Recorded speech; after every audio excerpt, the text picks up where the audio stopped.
Ya, di video kali ini kita akan membahas tentang ketentuan syariah pada pasar keuangan. Apa itu pasar keuangan? Ya, pasar keuangan syariah itu telah menjadi salah satu komponen penting dalam sistem keuangan global, termasuk di Indonesia. Pada saat ini, perkembangan pasar keuangan sangat pesat dalam beberapa tahun terakhir. Pertumbuhan pasar ini menunjukkan tren yang positif seiring dengan meningkatnya kesadaran masyarakat akan pentingnya investasi yang sesuai dengan prinsip-prinsip syariah. Pasar keuangan atau financial market adalah lokasi di mana perdagangan sekuritas atau dokumen bernilai termasuk uang, saham, dan obligasi. Bila pasar keuangan gagal, maka sektor ekonomi mungkin terganggu, bahkan mungkin mengalami resesi yang meningkatkan tingkat pengangguran. Oleh karena itu, pasar keuangan haruslah transparan dan efektif. Perlu diketahui bahwa pasar uang adalah bagian dari pasar keuangan, tapi fokusnya lebih kepada penyediaan instrumen keuangan jangka pendek. Selanjutnya yaitu fungsi pasar keuangan meliputi penentuan harga aktiva yang akan diperdagangkan melalui proses interaksi antara penjual dan pembeli, serta menyediakan mekanisme bagi investor untuk menjual aktiva. Tanggung jawabnya demi keperluan likuiditas dengan mengubah aktiva menjadi kas. Fungsi lainnya adalah menurunkan biaya transaksi, terutama biaya pencarian dan biaya informasi. Peranan pasar keuangan juga sangat signifikan dalam perekonomian global karena membantu memfasilitasi arus dana dan memungkinkan perusahaan, pemerintah, maupun individu untuk mendapatkan akses ke sumber dana yang lebih luas. Selain itu, pasar keuangan juga memberikan petunjuk tentang keseimbangan dan kondisi ekonomi suatu negara atau daerah. Ada beberapa jenis pasar keuangan, diantaranya yaitu yang pertama pasar uang. Pasar uang adalah pasar yang mengurus transaksi instrumen keuangan jangka pendek.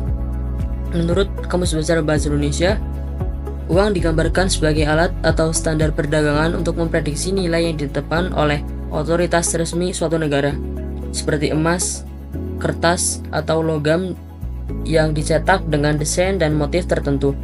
Sementara itu, definisi uang dari sudut pandang Islam adalah uang sebagai alat tukar, bukan sebagai komoditas atau barang dagang.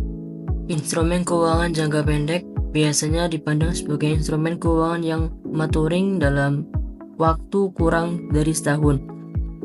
Contohnya termasuk pinjaman antar bank jangka pendek, commercial paper, dan lainnya. Instansi yang biasanya terlibat dalam operasi pasar uang antara lain bank, termasuk bank komersial dan lembaga keuangan lainnya, seperti perusahaan sekuritas. Pasar uang juga merupakan salah satu komponen paling kritikal dalam sistem perbankan karena biasanya bank sangat bergantung pada pasar uang untuk mengelola likuiditas mereka. Yang kedua yaitu pasar modal. Pasar modal adalah pasar yang mengatur transaksi instrumen jangka panjang. Dana yang diperoleh oleh obligasi dan saham dapat digunakan secara fleksibel oleh perusahaan untuk kebutuhan jangka panjang sebagai tambahan modal per kapital bagi perusahaan. Para pelaku yang berperan dalam pasar modal termasuk perusahaan sekuritas di pasar saham, sedangkan di pasar obligasi baik bank maupun perusahaan sekuritas memiliki peran yang sama. Bursa adalah lembaga yang menyelenggarakan perdagangan efek secara terorganisir. Jika perdagang di pasar modal dilakukan tanpa melibatkan lembaga atau tempat khusus, maka tidak ada bursa yang terlibat, dan ini dikenal sebagai pasar over the counter. Yang ketiga yaitu pasar valuta asing. Pasar valuta asing adalah pasar yang melakukan transaksi mata uang asing, termasuk transaksi spot, forward, dan swap.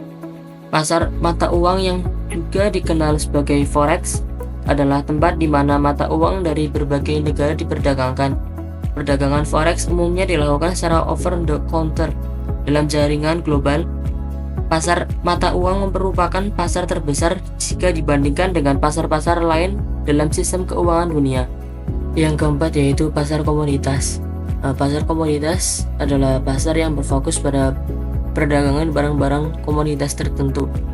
Di pasar ini, komoditas diperdagangkan secara terorganisir dan biasanya dalam bentuk kontrak berjangka yang melibatkan institusi keuangan.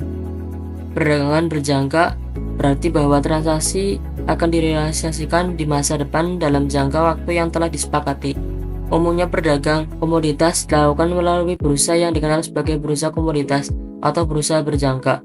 Sementara itu, perdagangan komoditas yang berlangsung secara tidak terorganisir antara produsen dan konsumen tidak termasuk dalam pasar komoditas dalam konteks pasar keuangan. Yang terakhir yaitu pasar derivatif, yaitu pasar yang memperdagangkan instrumen derivatif keuangan.